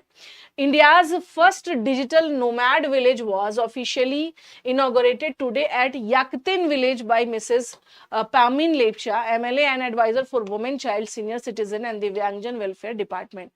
तो बच्चों जो न्यूज में है, जो चर्चा में है, वो क्या है यहाँ पर, भारत के पहले डिजिटल घुमंतु गांव का आज याकितन गांव में जो है यहाँ की विधायक, इनका नाम है महिला और बाल वरिष्ठ नागरिक और दिव्यांगजन कल्याण विभाग से हैं श्रीमती पामीना लेप्चा के द्वारा इसका आधिकारिक रूप से इसका उद्घाटन किया गया। पहला नोमैडिक, ये ध्यान रखिएगा, घुमंतु गांव है, ये ध्यान रखना है। India's first digital nomad village, ये ध्यान रखना है, जिसका ऑफिशियली क्या हुआ है, अनावरण हुआ है। अब यहाँ पर देखेंगे कि सिक्किम ये कहाँ है, India's first digital nomad village inaugurated at Yakten village. तो basically this marks a step towards creating sustainable community driven destination for digital nomads from across the country and the world. ये पूरे के पूरे देश और दुनिया भर के जो डिजिटल और खाना बदोशों के लिए एक अस्थायी समुदाय संचालित गंतव्य बनाने की दिशा में कदम है, ये ध्यान रखना है। हाँ, तो बस ये है कि ये जो है नोमैड विलेज जो ऑफिशियली इनॉग्रेट किया गया, तो मेनली इसके पीछे का पर्पस क्या है, तो ये कहीं ना कहीं से जो है एक सस्टेनेबिलिटी जो लाएगा कम्युनिटी ड्रिवन डेस्टिनेशन, जो कि digital nomads across the country and the world, से भारत ही नहीं विश्व के भी जितने यहाँ पर हम लोग क्या देख रहे हैं जो नोमैड्स हैं उनके लिए भी क्या रहेगा, बहुत ही ये। तो नोमैड सिक्किम ये बेसिकली क्या है, यहाँ ये देखते हैं। Nomad Sikkim is a joint initiative of the district administrative centre Pakyong and Sarvahite NGO to develop a digital nomad hub for working professionals. खास तौर से नोमैड सिक्किम जिला प्रशासनिक केंद्र पाक्योंग और सर्वहिते एनजीओ की संयुक्त पहल है, जिसका उद्देश्य है कामकाजी पेशेवरों के लिए डिजिटल नोमैड हब विकसित करना, ठीक है, या उन पेशेवरों के लिए डिजाइन किया गया जो दूरस्थ कार्य और शांतिपूर्ण जीवन शैली के बीच संतुलन चाहते हैं। So basically it is designed for professionals seeking a balance between remote work and a peaceful life जो है स्टाइल। आप देखेंगे कि आज के टाइम पे क्या है, ज्यादातर लोग क्या चाहते हैं, अब चाहते हैं कि भाई हम क्या करें, हम एक शांतिपूर्ण जीवन जिए, है ना, हम ऐसे लाइफ स्टाइल को हम जो है अवेल करें जो कि बहुत पीसफुल रहे, ठीक है। अब आप देखिएगा कि एक बहुत अच्छा इनिशिएटिव है ये जो लिया गया है। So this the village is equipped with high speed wifi networks to ensure reliable connectivity while also promoting eco-friendly practices and fostering sustainable remote work जो है environment, यानी विश्वसनीय कनेक्टिविटी सुनिश्चित करने के लिए गांव को हाई स्पीड वाईफाई नेटवर्क से जोड़ा गया है। साथ ही पर्यावरण अनुकूल प्रथाओं को बढ़ावा दिया जा रहा है और एक स्थायी दूरस्थ कार्य वातावरण को भी बढ़ावा दिया जा रहा है। देखिए जब हम बात करें यहाँ पे ना, तो आप लोग क्या देख रहे हैं यहाँ पे कि बेसिकली जो है यहाँ पर इसमें यहाँ हाई स्पीड, चूंकि अगर आप यहाँ रह रहे हैं और अपना वर्क करना चाह रहे हैं तो बेसिकली हम क्या देख रहे हैं कि हाई स्पीड जो है वहाँ पे कनेक्टिविटी चाहिए ही चाहिए, है ना। तो ये सारी चीज़ों का ख्याल रखा गया है यहाँ पर ताकि किसी तरह के जो है यहाँ पे प्रॉब्लम्स ना आए। Congratulating the tourism stakeholders, Mrs Pamini Lepcha applauded the vision of creating a space for digital nomads amidst the state science and scenic and landscape. तो इसमें जो श्रीमती पामिनी लेप्चा ने राज्य मनोरम प्रदेश के बीच डिजिटल खाना बदोशों के लिए एक स्थान बनाने के दृष्टिकोण की सराहना की है। एक बड़ा अच्छा पहल है जो स्टार्ट किया गया है। She emphasized the importance of offering a warm and welcoming experience to visitors and suggested exploring the potential location in the region, establish future digital nomad villages, ठीक है ना। तो इन्होंने ये भी कहा कि आने वाले समय में ये बड़ा ही क्या रहेगा, हेल्पफुल रहेगा, और खास तौर से वो लोग जो चाहते हैं शांतिपूर्ण जो है लाइफ चाहते हैं, है ना, काम के साथ साथ चाहते हैं, they want piece in their life, तो उनके लिए एक बहुत ही एक अच्छा क्या है एग्जाम्पल सेट करेगा। तो आने वाले समय में जैसे खास तौर से आप देखेंगे डिजिटल नोमैड्स का मतलब ये हो गया कि बहुत सारे ऐसे लोग हैं जो लोग जैसे नाउ वर्क फ्रॉम होम का कल्चर भी बढ़ चुका है, लेकिन लोग चाहते हैं कि शहर के भीड़ भाड़ से कहीं दूर किसी अच्छे जगह पे जाके काम करें, but unfortunately they don't have high speed connectivity. ये सब वहाँ पे समस्याएं रहती है जिसके कारण ये कार्य नहीं हो पाता है, ठीक है। तो ऐसे में ये जो है पहल एक बड़ा ही अच्छा एक विकल्प बनेगा लोगों के लिए। Sikkims would serve as a model of nurture grassroots entrepreneurs and to channelize the energy of the youth towards productivity, innovation in the private sector। यानी सिक्किम को जमीनी स्तर के उद्यमियों को प्रोत्साहित करने, युवाओं की ऊर्जा को निजी क्षेत्र में बढ़ाने, है ना, इसमें एक बहुत ही बेहतर तरीके से ये क्या है रोल प्ले कर रहा है। उसके अलावा यहाँ पर हम लोग क्या देखेंगे यहाँ पे कि इसमें ये कहीं ना कहीं से पर्यटन यानी सिक्किम के क्षेत्र में ये पर्यटन को भी क्या करेगा, काफी हेल्प करेगा, ठीक है ना। और इस तरह से अगर देखा जाए यहाँ पे कि ये जो नोमैड यानी कि जो नोमैड सिक्किम में उपलब्ध अवसंरचनात्मक सुविधा और जो डेवलपमेंट यहाँ पर जो प्रस्तुत किया गया, ये एक एग्जाम्पल सेट करेगा कि लोग यहाँ पर क्या करें, जाएं, जो भी डिजिटल नोमैड्स हैं वो क्या होंगे, यहाँ पे पहुंचेंगे। और उसके अलावा यहाँ पर हम देख सकते हैं कि गांव की स्थापना के बारे में जानकारी जो साझा की है कि इसमें नोमैड सिक्किम में उपलब्ध अवसंरचनात्मक विकास और सुविधाओं की रूपरेखा प्रस्तुत की गई। बताया गया कि यहाँ ये क्या है, फैसिलिटीज है। PM scheme for 100 agricultural district gets approval, यानी जो है पीएम स्कीम यानी प्रधानमंत्री योजना के तहत 100 जिलों यानी 100 एग्रीकल्चरल जो डिस्ट्रिक्ट्स है वहां पे क्या मिल चुका है, वहां अप्रूवल मिल चुका है। अब देखना है आगे कि यहाँ पे और क्या क्या जो है डेवलपमेंट होंगे इससे संबंधित, specially in the sector of agriculture, यानी कि कृषि के क्षेत्र में कौन से महत्वपूर्ण बदलाव आने वाले हैं। तो आइए देखते हैं। तो सबसे पहला यहाँ पर देखेंगे द यूनियन, वन सेकेंड, हाँ, the union cabinet has approved the prime minister Dhan Dhaanya Krishi Yojana, a scheme to develop 100 agricultural district through the convergence of 36 scheme of 11 ministries. तो यहाँ पर बच्चों आप लोगों को थोड़ा सा ध्यान देना है कि केंद्रीय मंत्रिमंडल ने प्रधानमंत्री धन धान्य कृषि योजना को मंजूरी दे दी है, जो कि 11 मंत्रालयों की 36 योजनाओं के अभिसरण के माध्यम से 100 कृषि जिलों को विकसित करने की क्या है बच्चों, यहाँ पर ये योजना है। तो जो सबसे महत्वपूर्ण बात है जिस पे आपको फोकस करना है वो ये है कि जो धन धान्य योजना हम देख रहे हैं यहाँ पर कि केंद्रीय मंत्रिमंडल ने धन धान्य कृषि योजना को मंजूरी दे दी है और इसमें 11 मंत्रालयों की 36 योजनाओं के अभिसरण यानी कन्वर्जेंस है, जिसमें कि 100 जिलों को क्या करना है, यहाँ पर टारगेट करना है, लक्षित करना है या वहां पर इसका इम्प्लीमेंटेशन करना है। ठीक है, धन धान्य कृषि योजना के बारे में हम बात कर रहे हैं। देखिए ये जो टॉपिक है ना बच्चों, ये आपके प्रीलिम्स, ये ध्यान रखना है, this is very important for your prelims as well as your mains examination also, है ना। ये आपके प्रीलिम्स के साथ साथ आपकी मुख्य परीक्षा के लिए भी क्या है, बहुत महत्वपूर्ण टॉपिक है। तो आपको इस पे क्या करना है, थोड़ा बहुत जो है ध्यान रखना है कि क्या क्या इसमें इंपॉर्टेंट बातें हुई है ना। अब देखेंगे यहाँ पर कि इसमें क्या क्या इंपॉर्टेंट बातें है। सूचना और प्रसारण मंत्री अश्विनी वैष्णव जी ने कहा है कि इस योजना का परिव्यय प्रति वर्ष 24,000 करोड़ रुपीस है। ठीक है, और उन्होंने ये भी कहा है कि इस चालू वित्त वर्ष से शुरू होकर 6 वर्षों के लिए इसे लागू किया जाएगा। सो बेसिकली ये स्कीम कब से कब तक के लिए, the scheme has an outlay of 24,000 crore per year, said information and broadcasting minister Ashwini Vaishnaw, adding that it would be the implement for 6 year beginning with the current financial year, यानी कि जो अभी हमारा जो करंट फाइनेंशियल ईयर है वहां से ये क्या होगा, शुरू होगा और ये लगभग 6 सालों तक यानी 6 वर्षों तक ये लागू रहेगा। ठीक है, अब आते हैं यहाँ पर इसमें और भी कुछ महत्वपूर्ण बातें क्या क्या हैं कृषि धन धान्य योजना के तहत। The district plans, one second, हाँ यहाँ देखिएगा, the district plans will be aligned to the national goals of crop diversification, conservation of water and soil health, self-sufficiency in agriculture and allied sector, as well as expansion of natural and organic farming. Official statement से एक आधिकारिक जो बयान में कहा गया कि जिला योजनाएं फसल विविधीकरण, जल और मृदा स्वास्थ्य संरक्षण, कृषि और संबद्ध क्षेत्रों में आत्मनिर्भरता के साथ साथ प्राकृतिक और जैविक खेती के विस्तार के लिए राष्ट्रीय लक्ष्यों के ये क्या होंगी, अनुरूप होंगी। ये आपको ध्यान रखना है।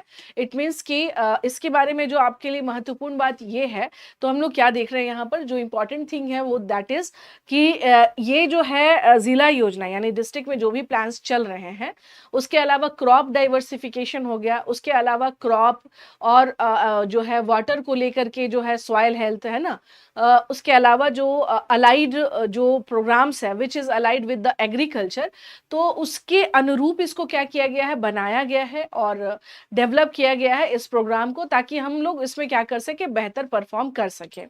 अब आइए इसमें कुछ और महत्वपूर्ण बातें हम लोग देखेंगे कि और क्या क्या महत्वपूर्ण बातें हैं। The plans will be based on extensive consultation and understanding cropping patterns and allied activities as per agro climatic conditions. Committees will be set up at the district, state and national levels for their effective implementation, है ना। ये योजनाएं जो है ये basically हम लोग क्या देख रहे हैं, व्यापक परामर्श और कृषि जलवायु परिस्थितियों के अनुसार फसल पैटर्न और संबद्ध गतिविधियों के समझ पर क्या है आधारित होगी। इनके प्रभावी कार्यान्वयन के लिए जिला, राज्य और राष्ट्रीय स्तर पर समितियां गठित की जाएंगी। ठीक है, The 100 district will be selected on the basis of 3 parameters: low productivity, moderate crop intensity, and below average credit parameters.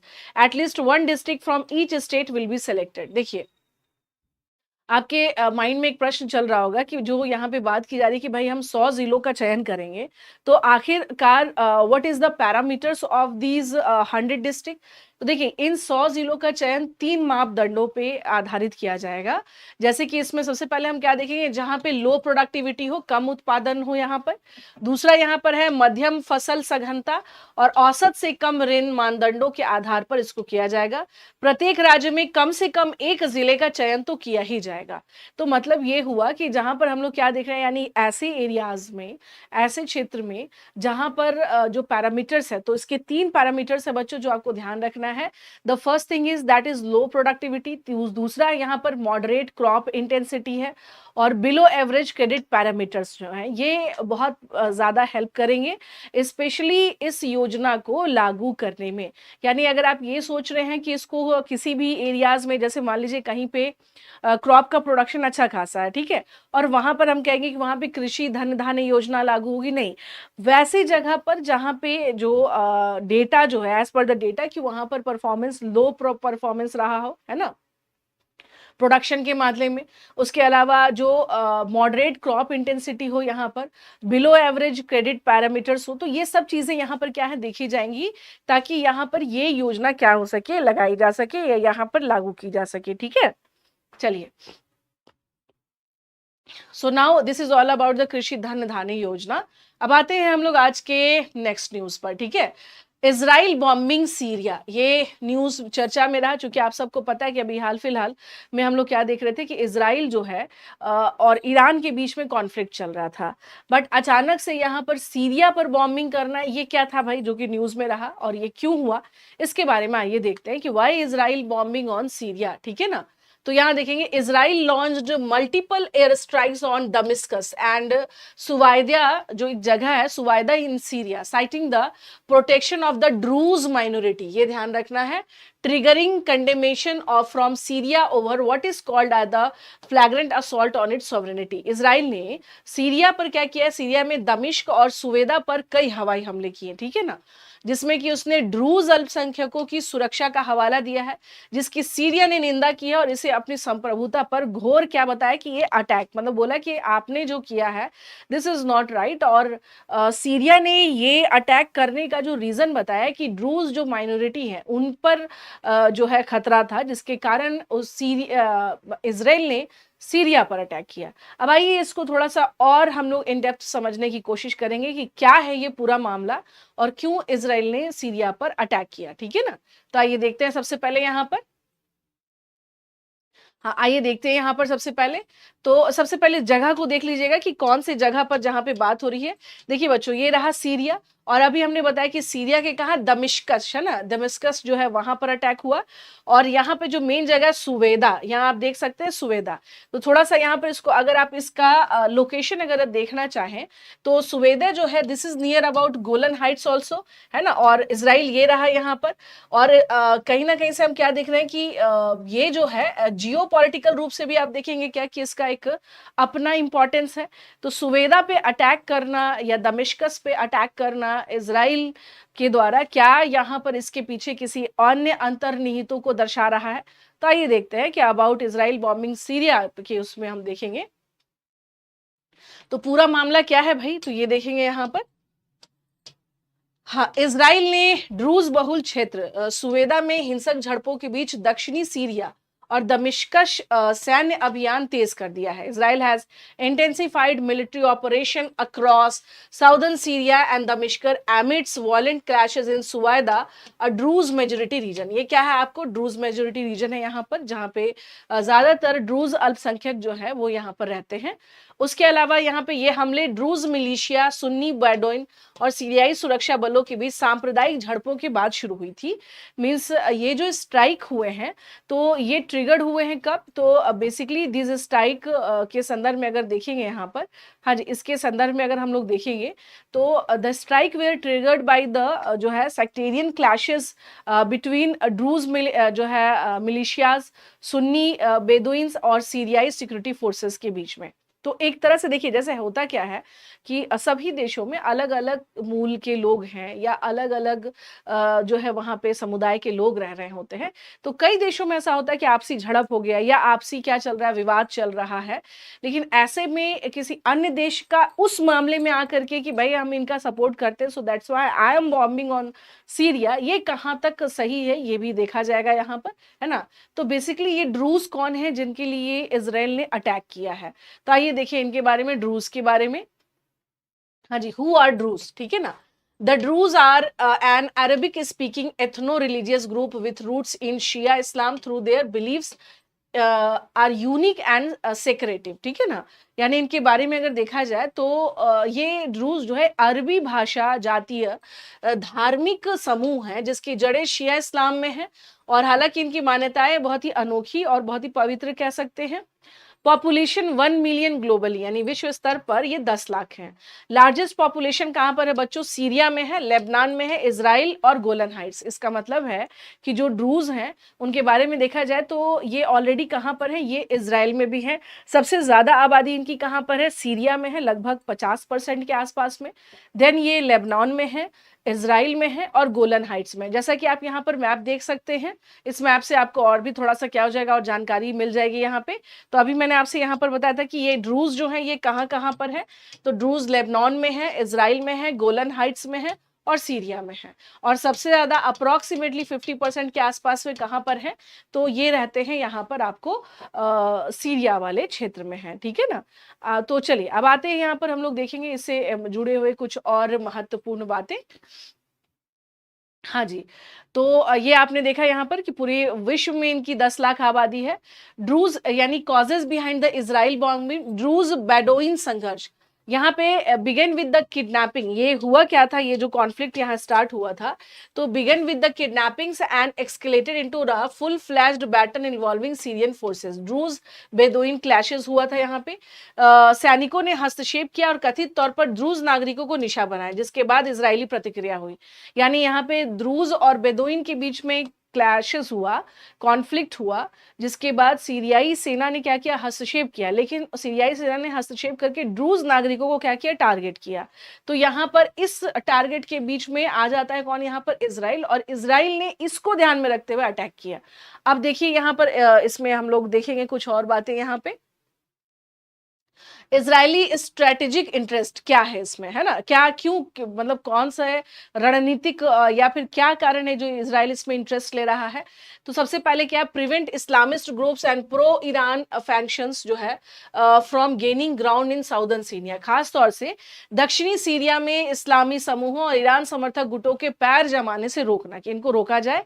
Create a buffer zone near Golan Heights, Golan Heights के पास एक बफर जोन क्या करना, बनाना। Gain influence among Syrian minorities post Assad regime fall in 2024 में असद के शासन के पतन के बाद सीरियाई अल्पसंख्यकों के बीच प्रभाव हासिल करना, यानी कि सीरिया में जो लोग भी माइनॉरिटीज ग्रुप के हैं उनके बीच में क्या करना, अपना प्रभुत्व जमाना, ये मेजर गोल है किसका, यहाँ पर इजराइल का। अब देखते हैं geostrategic significance, Suwayda lies at the crossroads of the Syria, Jordan and Israel, making its vital for border security also. The region instability threatens regional peace and enables foreign intervention, यानी Suwayda जो है वो Syria, Jordan और Israel के चौराहे पर स्थित है और इसे सीमा सुरक्षा के लिए महत्वपूर्ण बना देता है। इस क्षेत्र की अस्थिरता क्षेत्रीय शांति के लिए खतरा है और विदेशी हस्तक्षेप को बढ़ावा देता है। देखिए जो भी एरियाज जहाँ पे जो है इनर मतलब कोई भी ऐसा एरिया या क्षेत्र जहाँ पे क्या हो, शांति नहीं हो या फिर कहीं ना कहीं से अगर वो डिस्टर्ब है, तो इसका जो बेनिफिट्स होता है बच्चों वो कौन ले जाता है, तो इसका बेनिफिट्स जो है वो जो आउटसाइडर्स होते हैं या फिर फॉरेन इंटरवेंशन को वो क्या करता है, वो एक तरह से आप ये कह सकते हैं कि उसको वो इन्विटेशन दे रहा है। तो इस प्रकार से अगर हम लोग देखा जाए तो हम लोग क्या देख सकते हैं कि सीरिया का सुवेदा पे अटैक करना या फिर सीरिया के सुवेदा पर आक्रमण किया किया जाना इजराइल के द्वारा, ये बेसिकली उसके अपनी निहित भी हैं, अपने स्ट्रैटेजिकल पॉइंट्स हैं, जिससे वो चाहता है कि अपनी स्थिति जो साउदर्न सीरिया है वहां पर क्या करें, मजबूत करें। तो ये कारण रहे आपको सीरिया पर अटैक के। तो चलिए अब आते हैं हम लोग यहाँ पर अगले न्यूज पर।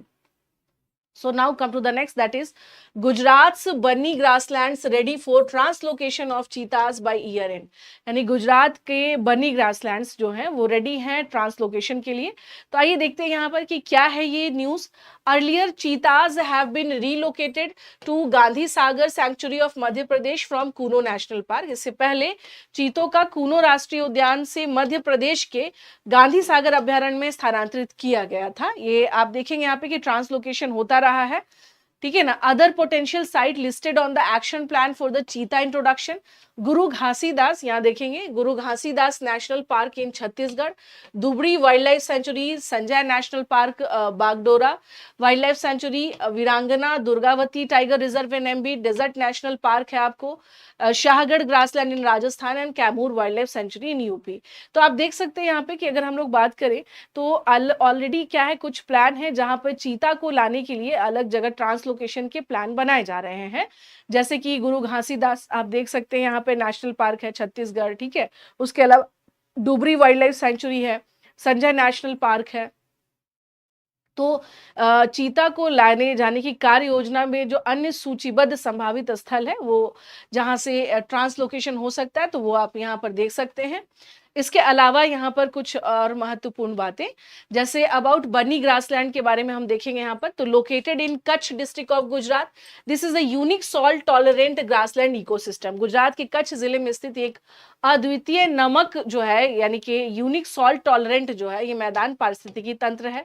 Asia's largest tropical grassland which has emerged from the sea due to tectonic activities, Asia का सबसे बड़ा उष्णकटिबंधीय घास का मैदान है जो टेक्टोनिक गतिविधियों के कारण समुद्र से उभरा है ना। तो आपने देखा बन्नी ग्रासलैंड के बारे में कि भाई वहां पे भी क्या हो रहा है, चीता का ट्रांसलोकेशन आप देखेंगे यहाँ पे। तो एक बड़ा ही यूनिक इसका फीचर है बन्नी ग्रासलैंड के बारे में कि गुजरात के कच्छ जिले में है। और बेसिकली ये क्या है, ये सॉल्ट टॉलरेंट ग्रासलैंड इकोसिस्टम है। ये एशिया का सबसे बड़ा उष्णकटिबंधीय घास का मैदान है जो कि टेक्टोनिक गतिविधियों के कारण समुद्र से उभरा है, ठीक है ना। तो इसलिए ये रीजन आप देख सकते हैं। अब आते हैं हम लोग की, चूंकि ये किससे जुड़ा हुआ है, ये न्यूज जुड़ा हुआ है प्रोजेक्ट चीता से। अब प्रोजेक्ट चीता क्या है भाई, तो आइए देखते हैं। लॉन्च किया गया था इसको 2022 में for the translocation of African चीताज into India, Kuno national park from Namibia and south Africa, ठीक है ना। यानी नामीबिया और दक्षिण अफ्रीका से अफ्रीकी चीतों का भारत के कुनो राष्ट्रीय उद्यान में स्थानांतरित करने के लिए 2022 में इसको शुरू किया गया था। इंप्लीमेंटिंग एजेंसी कौन सी है, national tiger conservation authority, NTCA जो है ये इसकी कार्यान्वयन एजेंसी है। चीता प्रोजेक्ट स्टीयरिंग कमेटी जो है परियोजना चीता की कार्यान्वयन की देखरेख, मूल्यांकन और सलाह देने में जो है एनटीसीए द्वारा 2023 में स्थापित किया गया था। Established by NTCA in 2023 to oversee, evaluate and advise on implementation of project cheetah. तो चूंकि ये क्या है, this is the part of project cheetah. तो प्रोजेक्ट चीता के संदर्भ में अगर हम लोग बात करें तो हम लोग क्या देख रहे हैं कि नेशनल टाइगर कंजर्वेशन अथॉरिटी ये इसमें इसकी इंप्लीमेंटिंग एजेंसी है बच्चों, जो कि जिसके थ्रू ये पूरा इंप्लीमेंटेशन है। अच्छा, अब इसके बारे में अगर देखा जाए तो प्रोजेक्ट चीता ये 2022 में लॉन्च किया गया था। और मेनली हम लोग क्या देख रहे हैं कि साउथ अफ्रीका जो है और जो है आपको यहाँ से क्या कहते हैं नामीबिया, वहां से चीते जो है वो कहाँ लाए गए थे, भारत में लाए गए थे। देखिए पारिस्थितिकी तंत्र के लिए चाहे लायन हो जाए चाहे चीता हो जाए, इन सब का क्या है, इनका अपना इंपॉर्टेंस है, अपना महत्व है।